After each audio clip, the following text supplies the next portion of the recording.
Views expressed by Casters Guild members are only the opinions of that member, and that could change from day to day. Guild members may use mature language, but that in no way means they are mature. Listener discretion is advised. We are back again, and a lot of things happen between seasons. We played a lot of video games, visited a couple cons, and Wizards of the Coast continues to disappoint. And that's the spell we're casting tonight on Casters Guild.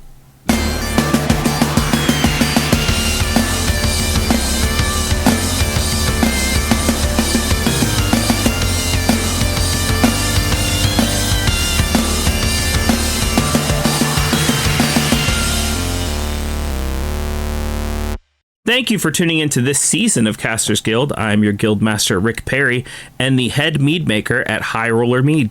And I'm your guild master, Baron Kane, and I've been commanded by the mighty Zeus to rise from my grave to rescue his daughter. Hell yeah.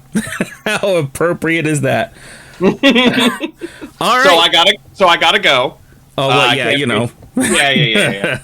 When you're commanded by a god, you know, you gotta... Right. There's a lot of repercussions tied into... Yeah. So, let's start with this, because it's been a while, and I feel like a lot has happened. What have you been up to in between seasons? Well, I have adopted the mortal seeming of a humdrum day-to-day life, and in the meantime, I've just been gaming. I've been trying to keep up on everything that's been going down. Let me tell you, Wizards doesn't make it easy. But I've been doing a lot of like gaming online and stuff like that, video games, which I know before I was doing mainly a lot of TTRPGs, but I've been able to delve more into some video games, so it feels good. A lot of 7 Days to Die as of late. Got to try the new the quote unquote new Arc game. Right. Same damn game. But yeah, that's what I've been up to. Let me tell you, I got real excited about some Wizards of the Coast fake news in between seasons. Fake news, okay. Yeah, go ahead. When it was announced, quote unquote, that Wizards of the Coast, or like that Hasbro was looking to sell Dungeons and Dragons, I was like, fuck yeah. But no, fake news.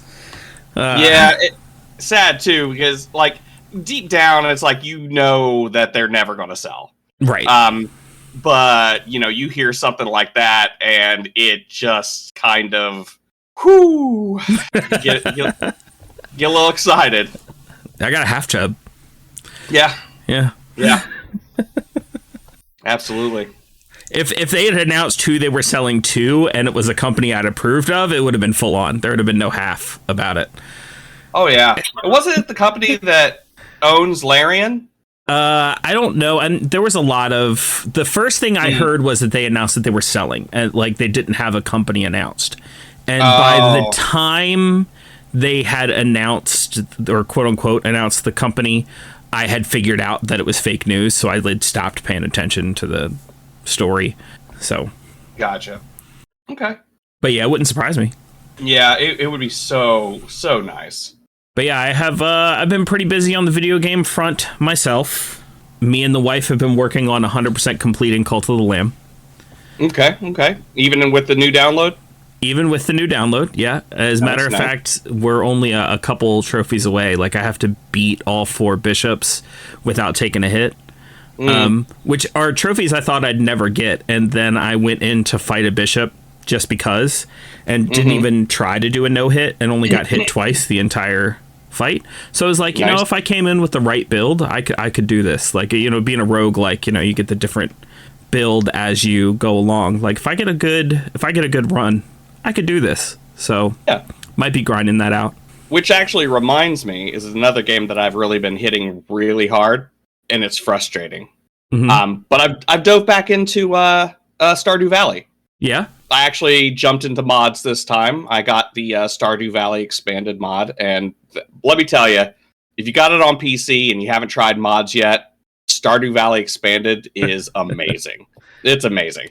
But as I'm delving deep into this game again, get the announcement that on March 16th, there's going to be a new fucking update. and it's huge.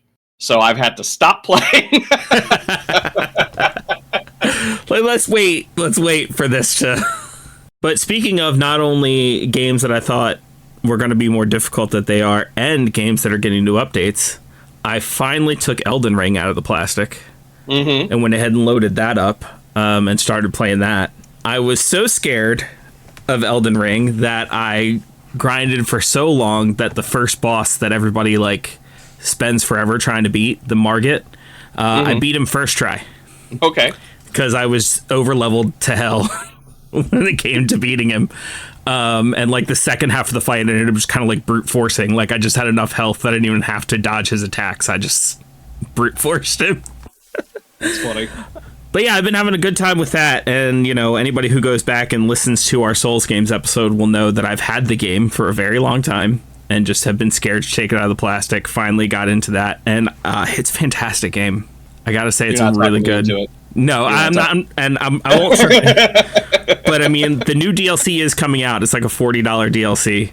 And it looks good. We'll see if I actually get that. I don't know if I'm so invested that I'll spend another $40 to torture myself for even longer, but I like how they call it a DLC, but it's just as much as a brand new game. It's practically a sequel.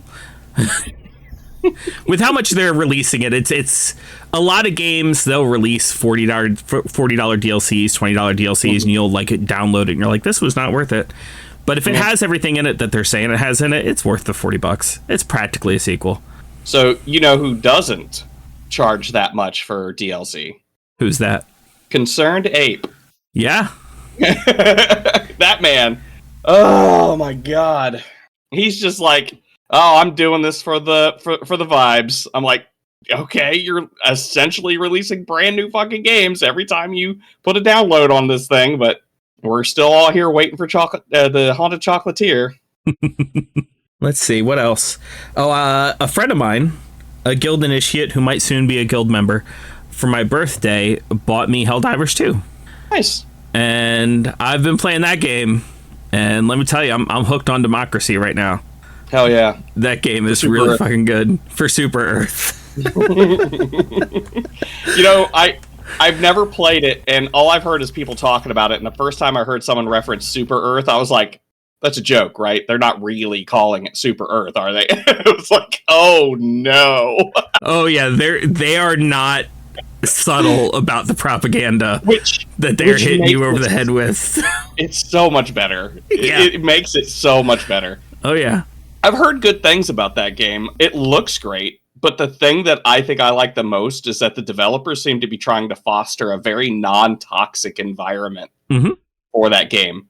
Like, they are not going to make any PvP in that game because they know that there's already a bit of a toxic element, which you're going to in any fandom, but they don't want to make it more toxic by making it PvP as well, which I gotta appreciate developers coming right out and saying that PvP fosters a toxic environment. This is another one of those developers that I think should have these AAA developers sweating. Yes. Just like last season, we were talking about Baldur's Gate 3 and Tears of the Kingdom, and like the things they've been doing with their games have had big developers sweating. Not that Nintendo isn't one, but the way they handle this game and everything that you can do in it. I have about 25-ish hours into the game, and I've already earned enough in-game currency that I can buy the premium battle pass without having to spend any real money. And they also have already announced one of their employees, Joel, who basically works as like a game master for the entire game. Okay. And basically looks at how the players are playing the game and makes changes to the game based on how the players are engaging with it. Okay. Like, his whole job is just monitoring the game and being like, oh, they're treating this way. Let me go ahead and give them this stratagem for free. Nice. For like the weekend and see what they do with it. Or like if he sees that like they're focusing too hard on one planet, he might make something happen on this planet that makes people go over to this planet. Yeah, just one dude and like, why can't more live service games. Because everybody's leaning into AI. That's why. Yeah. Why pay Joel when they could get an AI to do it? Exactly. Yep. Well, anybody listening knows the Casters Guild hard stance on AI. But yeah, it's first of all, it didn't release at $60. I want to say it released at like $40. There's like a deluxe version where you could pay like full $60 for it. So it released at the right price. It has microtransactions that are 100% not necessary. Everything that's available microtransaction you can gain just by playing the game, which is unheard of nowadays. Unlock things by actually just playing the game. What? It's almost like the developers were like, well, they've already paid the money for the game. Why should we force them to pay more money for other stuff? Yep. They're actually paying attention to the players and the way they play the game and like making changes to the game based off of the way people are engaging with it. I mean, and it's just good.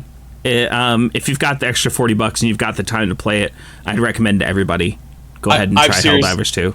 I've seriously considered it. Obviously, like I said, I've been playing some other stuff. New game just dropped today from Neebs Gaming, Hot Dog Runner. If you're looking for a hot challenge. Yeah. Again, everybody knows how I feel about Neebs Gaming, so if you want to hop in there and give them a support, that'd be great. But yeah, Helldivers has definitely been on my list of things that I want to try, especially since it's all co-op. Though I do have to say, and you know how I am about hating non-toxic fucking games. Some of my favorite videos are players in that game either accidentally or on purpose shooting a member of their squad. It happens a lot. Oh yeah. I think my favorite one was there was 3 guys and one of them was like, I was doing some thinking.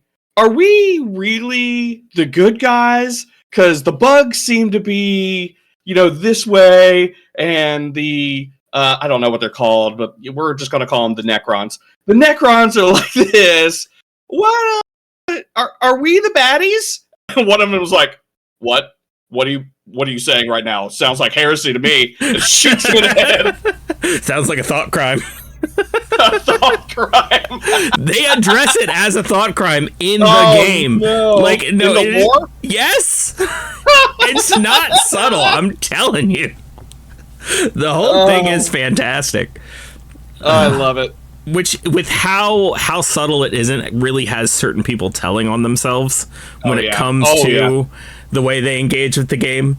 Like, if they're not indulging in the irony of it, like if they're actually like, hell yeah, like then it's like, oh, yeah, right. Get these bugs. It's like, okay, are you just in character right now, or?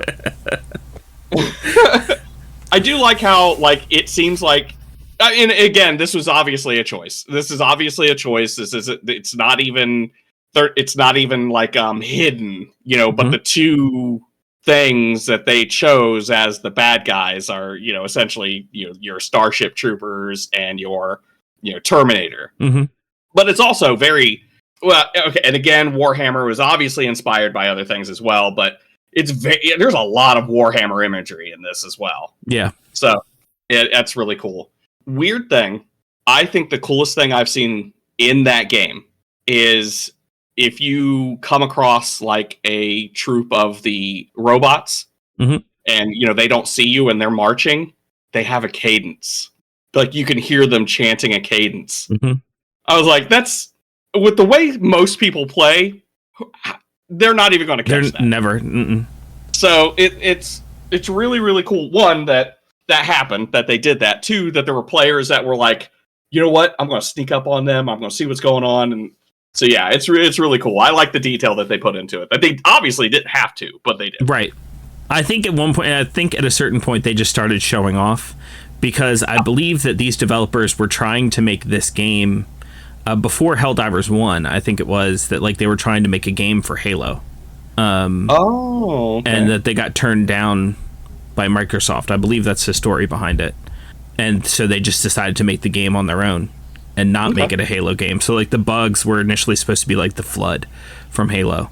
And it was going to be like a whole deal. And then they just made their own game And I think now at this point they're just kind of like showing off to be like, look at what you could have had. Mm-hmm. I mean, how many times does that happen where someone's like, I'm going to come to you with this game? Oh, I can't make it? Well, I guess I'll go over here and do this game, and it just explodes. Well, that's how we got the fucking PlayStation. Right. So, I mean... Yep. Good times. But yeah, I mean, like, the video games, it's been a good time for video games in between seasons.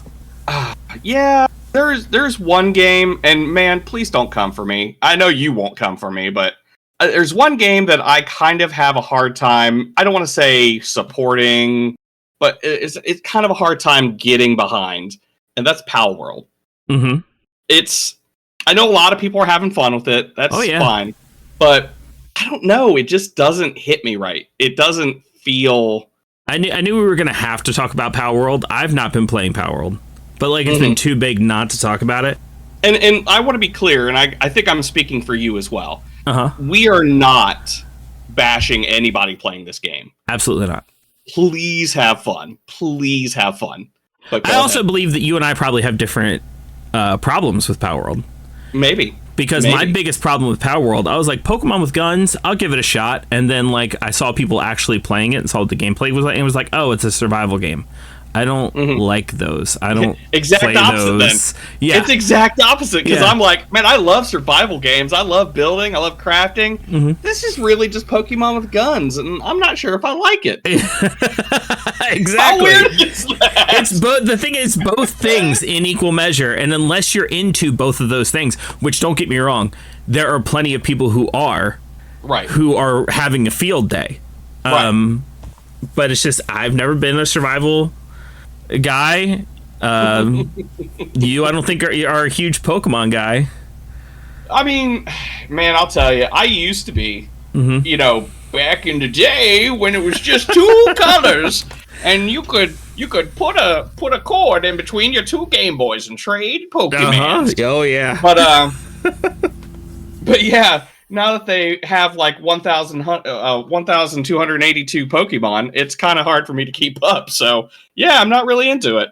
I actually have a lot to talk about Pokemon, but we're not going to go there yet because there's still other things that I've done between seasons that I want to talk about. Okay. So I went to MagFest for my second time ever this year. Got to meet up with a few guild members at MagFest. Had a blast.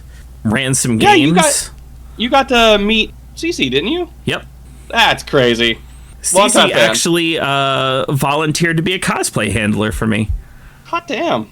Because it was my first ever time doing a crossplay, and I was feeling a little uncomfortable. And so Cece was like, I got you. And she was amazing. Nice. So there are pictures somewhere of me dressed as Bunny Bulma from Dragon Ball. Nice. Also met up with guild members Ryan and Kat while I was there. I cosplayed all 4 days, ran a couple games, got to meet Erika Ishii. Oh, nice. Which was great. Are they just as high energy in real life as they are in... Or at least, I mean, like, it's hard to say because, like, first of all, we're all high energy at the con, right? Right. So I got to go to a panel that they were helping with. Of course, they were high energy helping with the panel. It was basically video game music charades. Oh, like the idea was you had 4 people with instruments on one side and 4 people with instruments on the other side, and they get handed something that the audience is supposed to guess, and they have to use their instruments to make the audience guess what it is they're trying to. And then I went to Erica's autograph signing. So of course, when you're sitting behind a table and meeting fans, you've got the face on. So I mean, like, it's not like I got to sit down and talk with Erika to know like how they are outside of, you know, being the personality that they're famous for being, because of course they had that face on both times. But still, good time. Which actually reminds me, I keep forgetting how long we are in hibernation. I actually got to take the Spawn to his first big convention. Which one? GalaxyCon. Oh, nice. I heard good things. Yeah, so we went, and so, like, I know I've talked about him recently, like, I don't want to say recently, but, he's big into Star Trek now. Right. Well, we found out that essentially the dude that got her into Star Trek, or got him into Star Trek, like I don't want to say got him into Star Trek, but, he was a pivotal, he played a pivotal role in his conversion to Star Trek. Right. Was Chekhov, and Walter Koenig was going to be there. So I'm like, you know what? For Christmas, this is going to be for Christmas. I'm going to take you to meet him. So, I got the whole, the picture experience and all that stuff. And we went on a Sunday. Hardly anybody was there, which was great. But yeah, we went up, talked to Walter Koenig, and, the Spawn gave him like a note that he wrote talking about how, much he loved the fact that, he could have someone that he could identify with on screen, blah, blah, blah. So yeah, it was really cool. Then we got our pictures taken with him. But then, since it was so dead, we just went around and met some other people. Like, we met almost all the main cast of Invader Zim. Nice. Well, I say almost. I'm sorry. We met Richard Horvitz and I don't even know how to pronounce his name, but the guy that does Gur's voice. Okay. And we met Yonan Vasquez, which I almost body checked that man into oblivion. What? Yeah, he's a little guy, and I didn't realize that. And I'm like walking, right? We're just kind of walking where we're going, and I feel Norman kind of grab me, and I stop, and Yonan Vasquez is like right here, walking across the way. And he's like, "Oh no, I'm sorry." I'm like, "No, I'm sorry." And then I'm like, I didn't realize who it was quite yet. And the Spawn was like, that was Yonan Vasquez. I was like, what? That little goth boy that just ran by? That's crazy. And then we met Brent Spiner, which was cool. He was very tired. I could tell he was very tired. He was done with the weekend. Right. But yeah, it was really surprising, though, like a lot of the people who had empty table, like, I don't want to say empty tables, but they were there not talking to anybody. Like, they were just sitting behind their table, just waiting. Like, Ron Perlman was there, and he's just like, "Dude, I'm just here."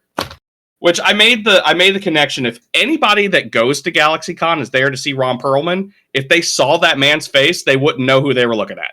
Okay. Because, any of us that go there, we've seen him as, Hellboy, right, or, any of these other characters, and we probably haven't seen Sons of Anarchy, so we're not going to know who the hell this man is. But yeah, it was a little overwhelming, and I didn't want to just go up to the table and meet him, so I'm like, if I have the money for an autograph, we'll go up and talk to him.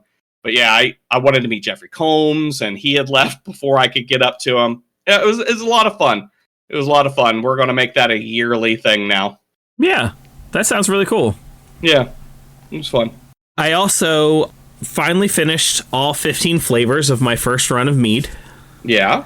And I did my mead tasting for my first 15 flavors. Guild officer Ray came all the way out to visit with me and come to my mead tasting. As well as, of course, we had Guild officer Grizz was there, and guild members Lori and Katie. And yeah, it was just a really good time. Got a new guild initiate out of it. No. Nice. But I know you tried one of my early bottles. And let me tell you, letting them rest and filtering properly made a huge difference. That's good to know, because every time I've tried to make mead, it's been not great. Yeah, it made a huge difference. Most people loved like every flavor except one, and that one was different for each person. Like that one person didn't like was like somebody else's favorite flavor. So like it basically just goes to show that like making a bunch of different flavors did exactly what I wanted it to, where not everything was for everybody, but everybody had a different favorite. Right. So yeah, that was really successful. And I'm excited to make another round after I start working through some of the meat I have, because I have a lot. Because like I said, I made 15 different flavors and made a gallon of each of them. So that results in 4 wine bottles worth of each flavor. So I have a lot. It's gonna have to throw a party or something. Yeah. Which is basically what the tasting was, and like, man, people were feeling good. 4 sheets to the wind, I believe, is the correct phrase. Nice. You know, you're supposed to spit it into a bucket, right? At a tasting. Oh yeah, you're supposed to, but like, we weren't going to do that. It's a waste of good meat, is what that is. It's alcohol abuse. And you know what we did once we were all feeling real good? We sat down and played Red Dragon Inn. Oh, nice. Mm-hmm. Appropriate, highly appropriate. Yeah. Nice, and I think you were right at the sweet spot of number of players. Yeah. So between 4 and 8, that's where you got to be. That's right where we were. I think we had Nice. 8. I think it was 8 people actually sat down and actually play. So yeah, we had a real good time. Yeah, just let anybody know listening right now. If you ever played Red Dragon Inn and you get more than 8 people that want to play, you better cut it down, because anything more than 8 does not work. Cut it in half. If you've got 9 people, have one table of 5 and another table of 4. Yep. I would love to do like a big Red Dragon Inn tournament where you get like 4 tables, and then you take the 4 winners from each table and move them into that center table. Yeah. Let them bring their gold with them that they earned there. That'd be cool. All right, now for some guild news. Okay. Geeky Clean has officially ended their affiliate program. So we no longer have them as an affiliate, but neither does anyone else. But as I stated when we first got them as affiliate, I would never promote them if it wasn't a product that I didn't really like. So please still go and support them. If anything, they need the support now more than ever. The reason they had to end their affiliate program is because they could no longer afford to keep it. So yeah, go ahead and still shop with them. It's just, unfortunately, our discount code will no longer work. So just, support them if you need some good bath products. But we still got T-Villain. And T-Villain is actually starting a new event right now, the Cult of T-Villain, where you're getting mystery products from them and can like solve a whole big mystery. So now's a good time to get involved with T-Villain if you haven't been involved before. They just put out the announcement that they're pulling back a little bit to get ready for it. So yeah, nice. So yeah, still check out those links in the description. And as far as I know, we are actually in the works of getting at least another affiliate. So we're working on it, and hopefully we'll have news for that soon. Yeah, we're in talks. Yep. Yeah, we tried Wizards of the Coast, but then all that news came out, and I think we were really close to getting them as a sponsor, but they were like just making bad decisions, so we had to pull out. So yeah, we were just like, no, we can't be acquainted with this. Sorry. They took it a little hard, but they understood. Yeah. They were ready to release the whole Casters Guild book. Yeah, just ready to go. Mm-hmm. At least that's what we think. Mm-hmm. Yeah. Casters Guild, I believe it was supposed to be called Taverns and Treasure Troves. Yeah, well, maybe someday. Yeah. Maybe we'll have to switch our system over to Daggerheart or something. Yeah. Speaking of which, you know what? Let's go ahead and go into geek news, and let's start with Daggerheart. By the time you're hearing this episode comes out on the 11th, and the Daggerheart open beta starts on the 12th. So by the time you're hearing this, you'll probably be able to download it. I actually was in the closed beta for character creation. I could only say so much about it because I did sign an NDA to be as part of the closed beta. But I can say I went ahead and created 1 or 2 characters.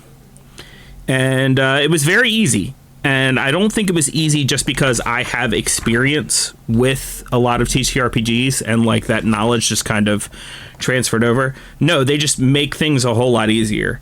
Like, for example, when it comes to the skills, like your main skills, like in D&D, you have your strength, dexterity, all that, and you get your score, and then the score translates to a modifier. With Daggerheart, there's 6 skills, and it's just a modifier. There's no skill that translates to a modifier. You just straight into a modifier. Mm-hmm. It's just you assign your modifier to your skills, and that's just one example of a way it makes things a whole lot easier. Mm-hmm. So I think, from what I can tell so far, it's going to be a good system for new players. Good. I suppose we'll find out for real on your birthday. I am. Yeah, that's right. That's right. I'll be ready to go. Being released on my birthday. Mm-hmm. So yeah, if anybody wants to, get me anything for my birthday, go ahead and get me this open beta. It's free. Oh, Yeah, never mind. Mm-hmm. Okay. So I will say that the one thing I was excited about, I don't know if I posted it in the Discord, but the one thing I'm excited about is that I actually saw a picture. Well, they showed some pictures of the different. What do they call them? Heritages, ancestries. They're your heritage is made up of your ancestry and your community. Oh, okay, that makes sense. So your community is like what environment you grew up in, and your ancestry is like what D&D would call race, which I think is smart. Mm-hmm. That was a good idea, but. The ancestry, they showed pictures of the different ancestries. And one of them was halflings. And man, they gave my boys their furry grippers back, and I'm loving it. I'm loving it. Yeah, that's because halflings in at least D&D have gone through many different looks. And even once Paizo split off Pathfinder and they have their halflings. Even then, they're just little guys with little feet. They're literally just quote proportionately half the size of a human. Which I don't know. I mean, I think we all know what halflings are and where they're supposed to come from. Right. So them losing their furry grippers, that kind of took a little bit of the fun away from me. Sure. Yeah. But yeah, they're back. The back, baby. I feel like a lot of their physical characteristics, a lot of times they've like switched back and forth with gnomes in D&D, and like they should be two distinct ancestries. Right. I'm gonna try to beat like a decade plus worth of vernacular out of myself when it comes to D&D, because like ancestry is way better than calling it a race. Yes. And like there's a lot of things when it comes to that. So I think I'm gonna try to, like, every time I hear myself saying race, I think I'm gonna try to correct myself and say ancestry, even if I'm talking about D&D or some other game. Nothing wrong with that. I mean, especially considering I think Pathfinder has moved to a different way of calling it. I think they call it heritage. But yeah, heritage though, the way Daggerheart is approaching it, where you take your ancestry and your community.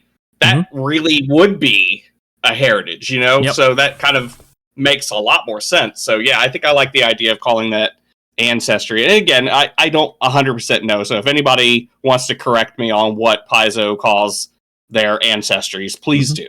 Yeah, the way Daggerheart does it, like basically when I made my first character, I chose my community to be Underborn, which is basically like the seedy underbelly of the city. And then I chose my ancestry to be a ribbit.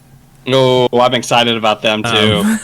So I made an Underborn ribbit Nightwalker rogue, who basically picks pockets with his tongue. That's pretty hot. I love it. Can't wait to get his tongue in your pants. No, right. Yeah. I do like the ancestries that they came up with for Daggerheart. I mean, I think obviously they have their inspirations from D&D, but then they kind of come up with their own things, which I think is really cool. But yeah, I do like how they essentially made a ancestry for every character that they have ever played in their campaigns. Up to and including, I believe, Fern. They even put fawns in there too. So yeah, it's funny that it's almost like they're planning on, I don't know, carrying on their Exandria campaign in the Daggerheart system. Crazy. It's just nuts. But yeah, I love it. And yeah, and then they had to throw in the obligatory Qatari, the cat people. Right. They had to. You know, and gamers would probably riot if there weren't the option to get a cat person. Oh, and actually, I just looked over at my desk and remembered something else I was doing in between seasons. I got a 3D printer for Christmas, and I've been making a bunch of 3D printed stuff, including, you know, stuff for myself, stuff for D&D, and tabletop games. Nice. And that's been a fun new project as well. Nice. Yeah, I was actually wanting to get in. I kind of wanted to start a couple cosplays, but I would definitely need a 3D printer for that. So I definitely am seeing the benefits of getting a 3D printer, especially as huge honking geeks that we are. Mm-hmm. So it's and also especially when you have, you know, money grubbing corporations like Wizards of the Coast trying to milk us for everything we've got, and it's like, well, you know, get fucked. We have a 3D printer. Yep. I'll just buy the filament and I'll make what I want. Yep. I'm looking for, though, I'm still waiting for them to do like a nice heavy filament so that we can get a nice heavy set of dice. But I think we're just gonna have to stick with resin for that for now. Yeah, there's some things you can do, like when it comes to like not consumer grade printers, when it comes to like business grade printers, you can print like straight up metal. Mm-hmm. And for the consumer grade, there's now filament that has like iron in it. Okay. But it's more for it's more to oxidize it. Mm-hmm. So like basically you can print something with the iron and like oxidize it to make it look rusty. Gotcha. Than it is for like heft or anything like that. Mm-hmm. Yeah, I have noticed that, you know, anybody that's like, oh, I'm going to get a 3D printer and make dice, probably don't. Yeah, because they're too light. If you want to get a 3D printer to make dice, use a 3D printer to make your mold. Yeah, and then pour some dice. Yes. Mm-hmm. Yes. Great idea.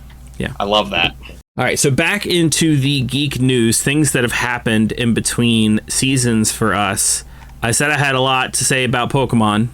More than anything, when it comes to new Pokemon games, I've been waiting for a Legends sequel. Pokemon Legends Arceus was amazing. It's been what I've been wanting out of Pokemon since I was a little kid. And now we have a sequel announced. Pokemon Legends ZA. It is happening in the same generation that X and Y did. People are arguing whether it's like a prequel to X and Y or if it's set into like the far future. But it's definitely not that ancient past that the last Legends game was. It's definitely either modern or future, based off of the little teaser that we got. And I can't say too much about it because it's just a teaser. All I can say is I'm pumped because fucking Legends was awesome. And even if they give me just that game again with a different skin, I'm still in. Other people will be disappointed that that's all it is, but I don't give a fuck. I'll play the shit out of that game. I don't really mind when people... I know I gave Arc shit just a little while ago, but it's literally the same game, though. So anyways. Yeah. I don't mind... Well, okay, perfect example. The Legend of Zelda games. Mm-hmm. You know, you go from the... oh, no. Which one's first? Twilight Princess is second, right? What are we talking about here? Twilight Princess is a standalone. I think you might be thinking of Ocarina of Time and Majora's Mask. No. Or Breath of the Wild and Tears of the Kingdom. Breath of the Wild. That's it. Woo, boy. Where was my mind? Good Lord. There's been 3 sequel sets. There's Ocarina of Time, Majora's Mask, Link to the Past, and Link Between Worlds, and then Breath of the Wild, Tears of the Kingdom. Yeah, Breath of the Wild, Tears of the Kingdom are the ones I'm thinking of. Mm-hmm. And, you know, anybody, again, come for me if you want. They're the same game. They're just reskinned. However, there's nothing wrong with that. Because they took a game, made it another game, and it was great. So you can definitely take the same resources from one game, move it to the other, and make a brand new game and make it awesome. So, you know, what you're talking about, same vein, it can still be great. So if anybody wants to bitch about that, then sorry, you're missing out on goodness. Yeah. There's nothing wrong with it. If it ain't broke, don't fix it. Especially when you can just add new things and make it even better. Like in the Tears of the Kingdom example, let's add 2 more maps to make the map 3 times as big and then add one mechanic that completely changes the way the game works. Right. And like that, God, that game's so fucking good. I'm starting to rant on how good Tears of the Kingdom is. Right. We had enough of that last season. Also with Pokemon, they're coming out with a new mobile game that is basically the trading card game. Mm-hmm. But anybody who downloads it can open 2 digital packs a day for free. You can trade with your friends. You can battle with your friends. And like they're gonna have like full art cards where you can digitally like dive into the art. It looks cool. I don't know whether or not I'll be playing it a bunch. I played Pokemon Go a bunch when it came out, and now I've kind of fallen off. We'll see when it comes out how invested I am in starting a new Pokemon mobile game. Okay. Moving on down my list here of things we needed to cover in between that came out in between seasons. Needed. Yeah. Needed to cover. Needed. The live action Avatar came out on Netflix. Did you watch it? I haven't. You haven't? I haven't. No. I'm sorry. We all know how the internet works, and everything has to be the best thing ever, or you have to hate it with your entire being. Right, of course. And I don't think this falls into either. I think it's been getting way more hate than it deserves, but I also feel like it falls way short of what it could have been. Gotcha. To borrow the parlance of today's generation, I believe it's pretty mid. Indeed. No cap? No cap. All facts. No printer. I don't know what I just said. My universal translator is broken. I don't know what's happening. But yeah, I don't know. I mean, like they made a few changes, which I get that like when you do a different medium, you have to make changes, especially seeing as how you're taking something that was a full series and turning it into kind of like a mini series. You got to skip a bunch of things. You have to make some changes. Right. And certain things don't translate from the animated medium to the to live action medium. So I don't know what was changed that they quote unquote had to change or not, but also the creators of the show who like were on board with this live action thing at the beginning, like they dropped out before it actually like went into full production. And you got to believe there are reasons that they dropped out. Right. Then you have, apparently there's a great big controversy around the actor who played Sokka. Where he lied about his heritage in order to get the role. Which I've noticed in marketing, they've been leaning hard into Sokka just to show everybody how great and funny he is. And it's like, I mean, he still did that though. Yeah.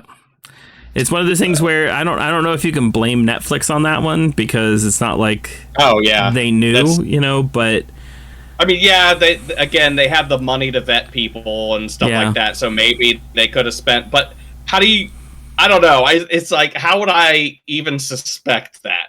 Yeah, and then let's say they did spend a bunch, like, you can't blame them in this situation, right? But at the same time, let's say they did spend a bunch of money vetting out his heritage claim, and then it was right. How much of a bad guy would they have looked like for questioning somebody about that? You know, it's one of those catch-22s, right? Yep. I guess it's always good, I guess, to take somebody at their word, and then because at that point you take somebody at their word, that's on them at that point. So you're right. I mean, again, not trying to defend Netflix. There's plenty of things that Netflix does wrong. I was about to say, if you want, we can do a whole episode just tearing apart Netflix. Right. But in this case, they I'm sure that they didn't. We cannot blame them for this one thing. Correct. So let's remember that guild members and guild initiates out there, when we are bashing these companies for things they did wrong, let's use things that they actually did wrong. Because if we say, oh, they're wrong for this, and that's not what they're wrong for, it makes it really easy to turn you into a straw man, where they can say, oh, well, how can you even be right about this when you were wrong about these things? So just be careful what we're bashing. These companies are worth bashing. Just make sure we're bashing them for the right things. Right, and if anything, let us make the mistake for you. Yeah. And then you can come back and blame us. Be like, oh, well, they told me, man. It's like that one time where I spent about a half hour bashing a CEO. Turns out it was the wrong CEO, but then I went ahead and just bashed both of them at that point. Yeah, because the CEO was still worth bashing. Right. Yeah. And if anybody wants to listen to that rant, let me tell you, it's great. So go back and find it and listen to it. All right. So we got a lot of trailers in between seasons. Yes. Deadpool and Wolverine. You know what? I'm in the I think Deadpool's going to save the MCU camp. Oh, yeah? Yep. Until it comes out and I'm sorely disappointed. But yes. Yeah, that's where I'm sitting. I feel like Marvel is leaning real hard into the Loki camp right now. The fact, you know what? And that's a good point. You bring up a great point because this is the first like MCU movie that I've seen that pulls in all of that fucking TV stuff. They've never really crossed it over this hard before, ever. Yeah. But Loki turned out to be fucking great. Yep. So I can see why they are leaning into it that hard. Yeah. It also is an easy way to bring about the Fox Universe MCU merger. There's a lot of theories going around after seeing the trailer that we're going to get Deadpool kills the Fox Universe. Right. That we're going to get like the Deadpool core. You know, if they were going to put Gwenpool and everything, this is the one that they should do. Look, even though she's not really a Deadpool variant, but I don't know. These are some real shaky pieces of evidence that I heard for the Lady Deadpool theory. Okay. But somebody pointed out in the trailer that you see they don't show Deadpool, they show Deadpool's gloves holding a couple of Uzis and using the Uzis. Okay. And they're like, Deadpool never uses Uzis. It's always the katanas and the Desert Eagles. But who does use Uzis is Lady Deadpool. Yeah, that's shaky, for sure. And then there was a picture of the director of Deadpool and Wolverine hanging out with Ryan Reynolds, Hugh Jackman, and Blake Lively. And now that would be funny. And so somebody was like, oh, Blake Lively is Lady Deadpool, and I'm like, she's there for other reasons, bro. Obviously. But those are the shaky pieces of evidence we have for Lady Deadpool and the Deadpool core. Well, we did see Dog Deadpool in the teaser, so yeah, that we did. So, though I do have to say, if they did a Lady Deadpool, Blake Lively would be great. And funny, you know what I mean? It's almost perfect. Somebody else was saying they should also. There was like another actor who played Wolverine, and I forget his name, but that we should see like the first Wolverine that Deadpool runs into should be that other actor. Okay. And then like when he asks it breaks the fourth wall, he's like, "Wait, where's Hugh Jackman?" And then like Wolverine can go, "The Broadway actor."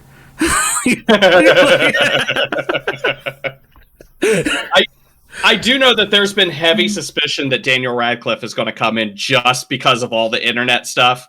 Right. You know what I mean? Like he's coming in as a joke. Yeah. But yeah, I heard that he was going to come in and play just a variant Wolverine. That'd be fantastic. So yeah. That would be great. Yeah.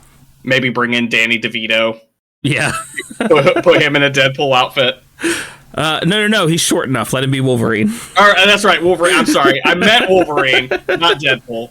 And then I came in and just started slashing. Right. Make Glenn Danzig's dream come true. Throw him in a Wolverine costume. Yeah.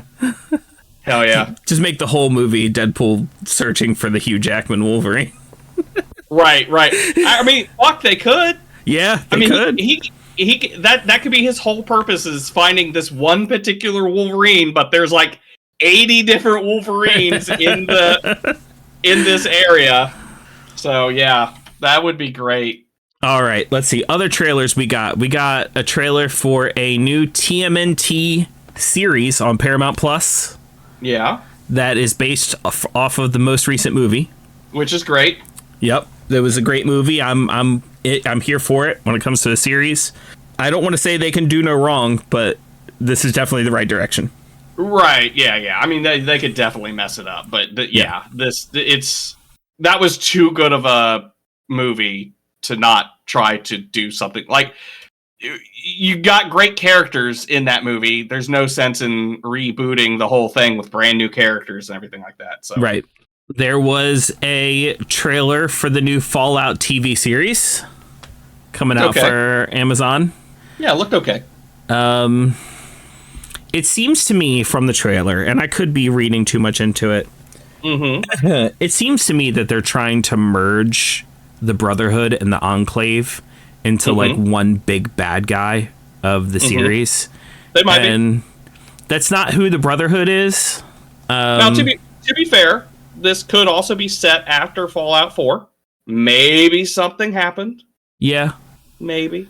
But it like one of the biggest things, it's supposed to be set in like the California area.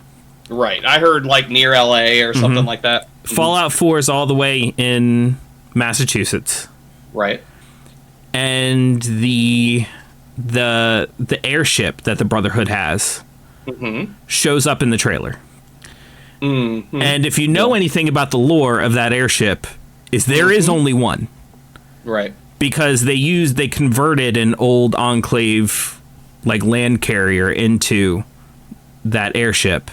Right. Which means if it does take place after Fallout 4, which I believe they said it's like shortly after Fallout 4, it means they'd had to get that they'd have a reason for that carrier to get all the way from Massachusetts to California. Right. And they wouldn't have had time to build another one. Right, especially seeing as how they wouldn't have the parts for it. Right. So, I mean, like, there's going to be a lot of hand-wavium, I think, going on, or just going, well, this is different. This isn't canon. This is our universe. So it is making me want to play Fallout 4 again. Yeah, I do have a lot of other problems with the trailer, but, you know, I don't want to get too nitpicky about it. Like, there's a certain point where I can just enjoy it for what it is. Right, yeah, it gets to the point to where, like, you know, Fallout fans could nitpick it to death, but, you know, again, I've never been in that camp. I don't like, you know, seeing something and then tearing it apart bit by bit by bit until it's just wholly unenjoyable. Especially when basically all we have at this point is a teaser. Correct. You know? Yeah. Let's tear it apart once it's out. I do think it's funny, and I can't remember the guy's name, but, you know, he's the voice of Jerry and, you know, all that. But him being a Cyclops overseer in that vault, that was funny. Kind of makes me wonder what the rest of the people are going to be like. Yeah, like what was the experiment of that vault that had... Right. Yeah. Another trailer that came out that I'm not going to spend too much time on because I didn't like anything about that trailer. Like like this isn't me nitpicking. Like there isn't a single thing about that trailer I liked. Was the Borderlands trailer? Oh yeah, I've never really been a huge Borderlands fan, so I can't really say one way or the other how I feel about it. Sure. I feel like it's a bunch of good actors that'll do a good job playing the roles they've been given. I was surprised with the level of actors they got for this. But I think the characters they've been given to play are not the characters that we saw in the video game. Gotcha. And it's going to be one of those things where if I'm going to enjoy it, I'm just going to have to enjoy it for what it is, not what I want it to be. Yeah. I almost think that they got a bunch of big-named actors, and they're like, you guys want to just have a little fun? Like, yeah. That's kind of what it looks like, yeah. Let's see. Other trailers we got a bunch of stuff coming out of Dropout. Oh, right. Including the new season of Actually with a brand new host. Iffy? Yeah. I watched the first episode, haven't got to watch the rest of it. He's great. Yeah. I had no doubts that they had made a correct decision. And having BDG sitting there as the fact checker is got to be... It's a stroke of genius. Wait, who? Brian David Gilbert. I thought that was Harvey from Stardew Valley. I had never played Stardew Valley. I can't laugh at that joke. All right, anybody listening, please laugh. Please laugh. I'm sure there was an awesome connection there. Yeah. I'll go ahead and post a little. I'll post a little snippet in Discord so people are like, "Why is he posting this right now?" Then Monday rolls around and they're like, "Oh, Yeah, all right. Right. You should make it one of those totally looks like memes. Oh, you're right. I should. I'll do it after. I'll do it after when the joke's out. Hey, there you go. There you go.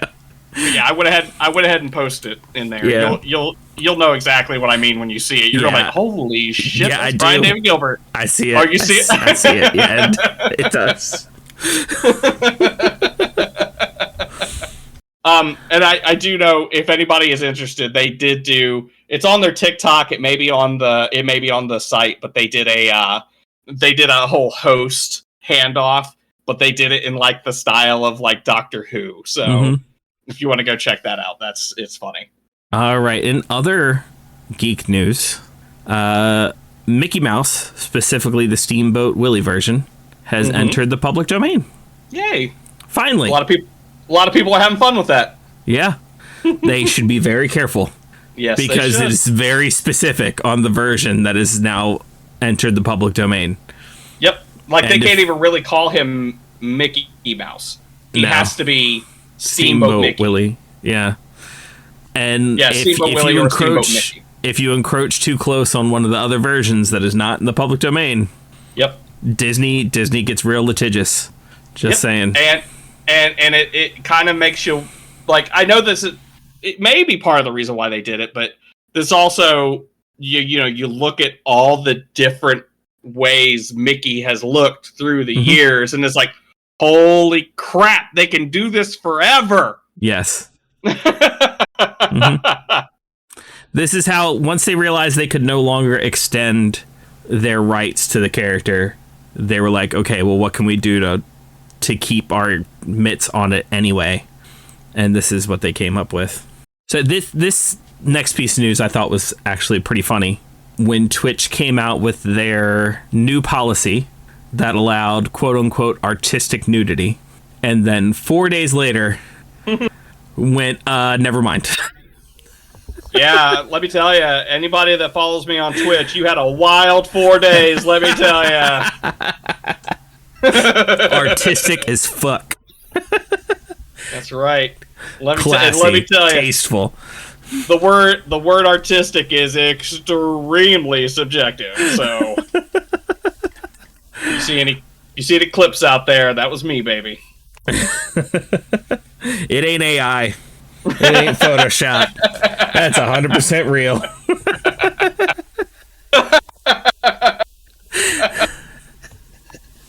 That's a bold statement to make.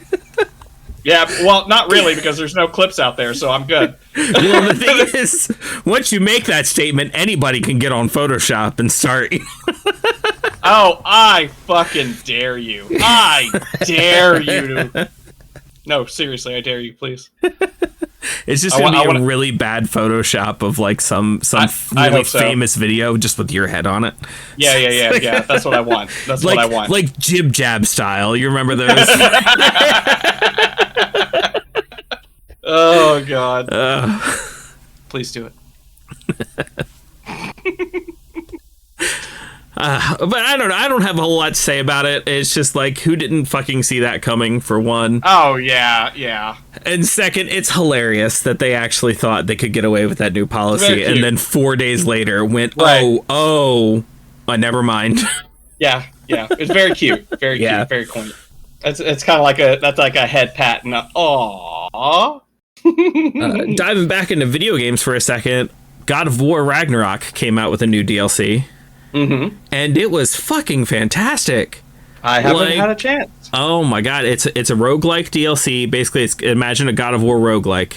And basically, it's Kratos in Valhalla, like fighting until he dies, and then respawning, because that's how Valhalla works. Right. And then fighting again. All trying to learn and better himself. And the story that comes out of it is great. If you haven't played it and you like God of War, highly recommend it. I basically did nothing else when that DLC came out except play through it over and over again until I unlocked all of the story. I still played it a bunch after unlocking all of the story. It's really fucking good. Nice. It's good. One of the best parts of God of War is the combat, and a lot of people tend to forget that in like Ragnarok and the one that came before it. I think they just called it God of War. Basically the Dad of War series, if you will. Right. With how good the story is, like the combat can kind of get lost, and to have something that's this combat focused to remind you how good the combat is and still deliver a good story. It's fucking good. It's real fucking good. Absolutely. Universal announced a new park they will be opening in 2025. It's a new park that will include areas for Super Nintendo World, Universal's Dark Universe, which is basically all the Universal monsters, How to Train Your Dragon, another magical wizard area who shall remain nameless. And that's all going to be opening in 2025. Part of me doesn't want to go because I know a certain person is going to get some of my money if I go, but at the same time, man, Super Nintendo World. Yeah, that's kind of hard to. Like there's the two halves of me going, no, you can't have any of my money, and shut up and take my money. Yeah, that's like everything but that area looks amazing. I would love to just go there and hit all of that stuff and then just openly avoid. Like, get a t-shirt that says, I'm not here for Harry Potter. Unfortunately, no matter what, she's going to get a part of your ticket price. Yeah, that's true. They have a huge hotel on the park, too. That's crazy. Oh, yeah, it looks amazing. 500 rooms, though. There's no way that's going to be good enough. No, that is going to be for the elite guests. That is going to be for the VIPs. That's going to be the people who shill out some money. Right. Yeah. Maybe they could put a hotel in the dark world and, the dark universe, make it all creepy and Victorian, and like this is where the rabble goes. I would love that. I'd love to be rabble. You heard it here first, Universal. Let us be rabble. We're here for it. All right, in more geek news, Wizards fucked up again. What? Did they miss the mark? Because they fucking do. Days after banning AI art, they get fucking caught in a Magic the Gathering ad using fucking AI art. Fucking idiots. God damn, man. I swear to God, somebody needs to just pull an Uno reverse card on those bastards and call the Pinkertons. Right? This is what I think. I really think that companies are just leaning into it. They are at the point now where they're just like, yeah, we're going to pretend to care, but we're going to keep using it. And it's going to get to the point that they are just going to give up. Yeah. And you know what? They may be right. Because it seems like the way of the world right now is we're going to do what we want, despite what the general public wants. Yeah. So, I don't even know what to say. Yeah, it's one of those, at this point, there is no ethical consumption under consumerism. Correct. So it's literally impossible to boycott everyone. And everyone has realized this. So it's to the point where why should I boycott anyone? Because I can't boycott everyone that I should be boycotting.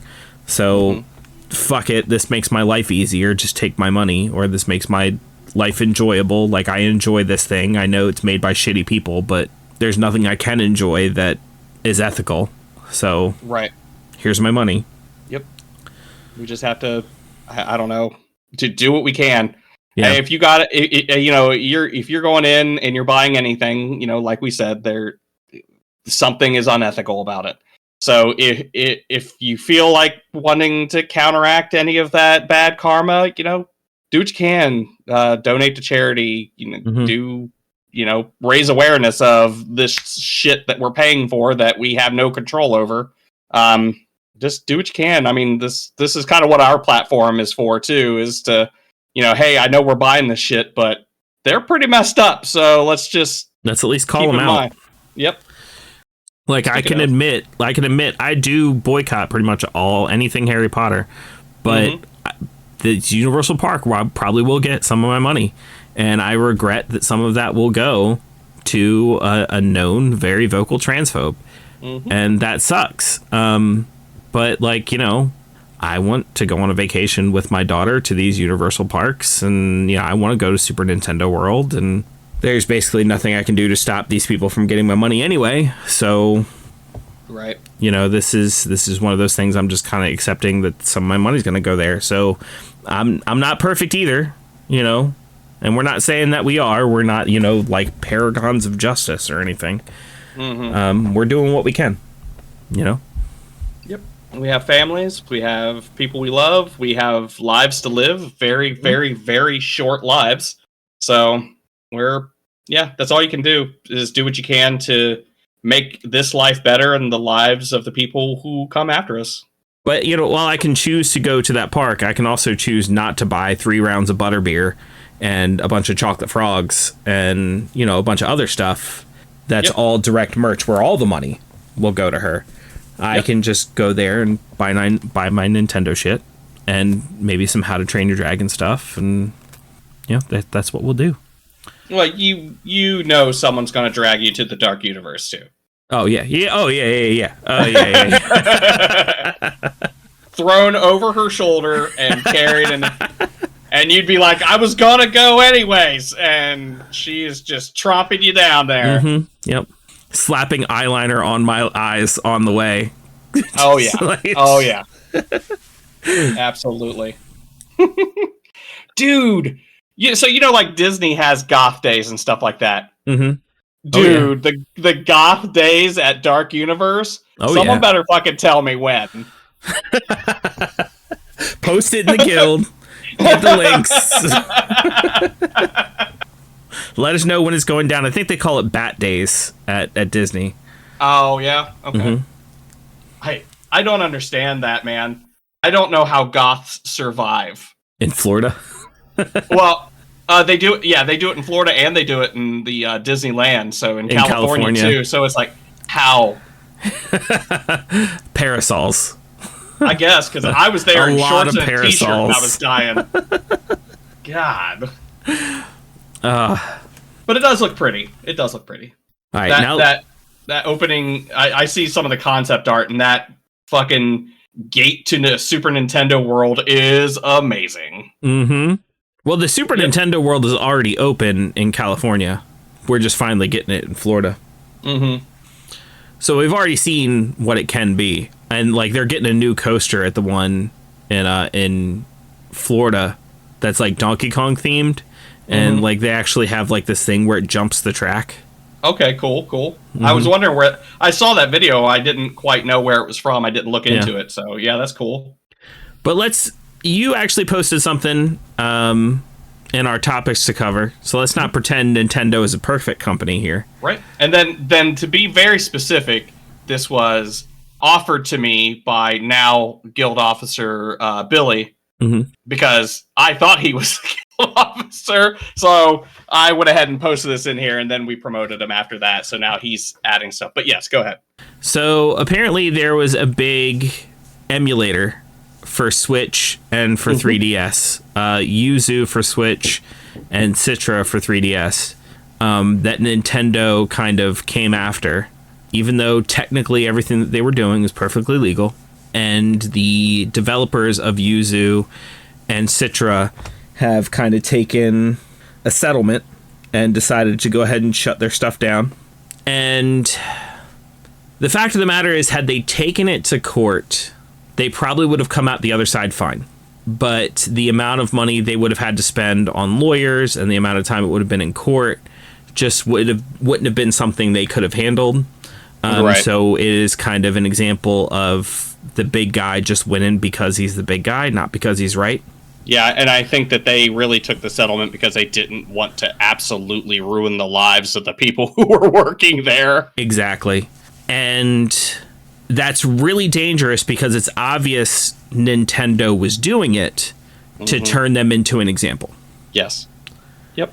They went after the biggest one and shut them down to let everybody else know, we're coming for you next. But at the same time, I think the developers behind Yuzu kind of made a good move here, because if it had gone to court and Nintendo could have proven, if Nintendo had won that case, which let's be honest, they probably would have because of their lawyers. Right. It would have created a legal precedent Right, exactly. That would have made everything that they were doing, even though it's completely legal currently, it would have made it illegal. Yeah, from carrying it forward. Billy and I were talking, and we both agreed that Yuzu jumped on the grenade for this. Yeah. I think they saw what was coming. They saw what could happen because of this, and they were just like, all right, we might as well bite it for the rest of them so that they don't go down like us. Yeah.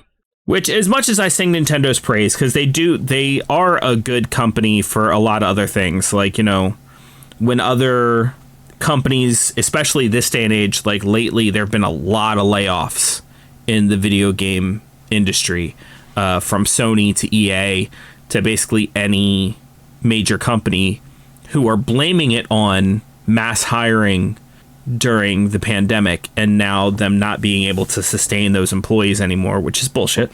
Right. When other companies are laying off employees they can no longer afford, Nintendo in the past and like even currently will just take pay cuts of their higher executives so they can afford to keep the employees, which is what companies should do.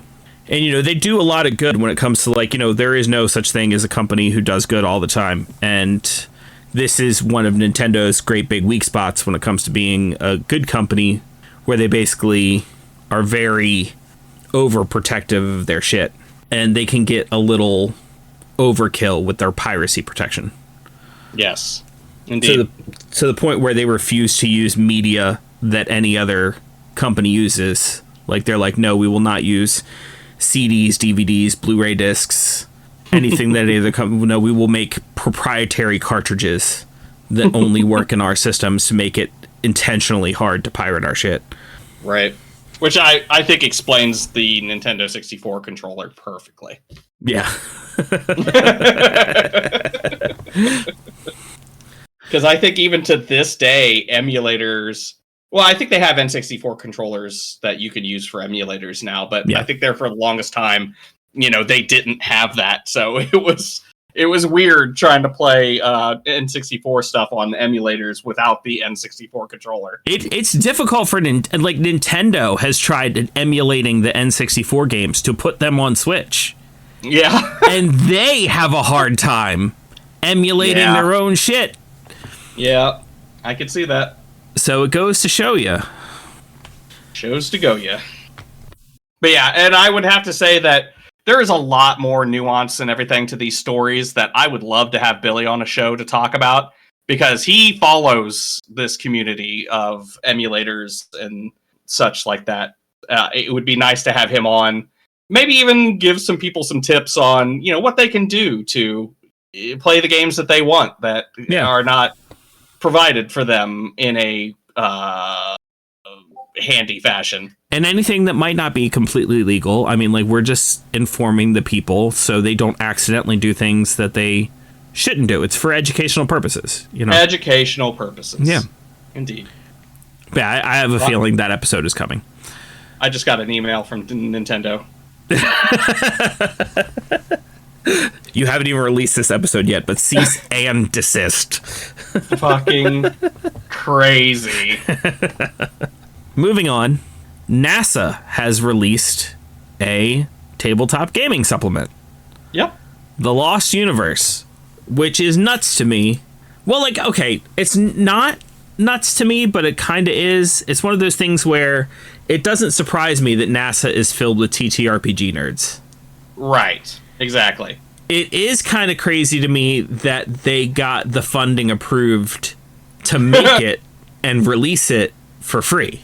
Now, I will say this. It was probably a drop in the bucket. Right. To their funding. That's true. What I mean? It would not have cost... Because like you said, the whole place is probably filled with D&D nerds, right? Right. They could have easily gotten one of them and be like, hey... Can you just write a supplement for us? Here's $10,000. Mm-hmm. That is a drop in the bucket. But, to a person working at NASA, $10,000? That might be good. I would love to get paid $10,000 to make a game supplement. That shit would be done post-haste. Done.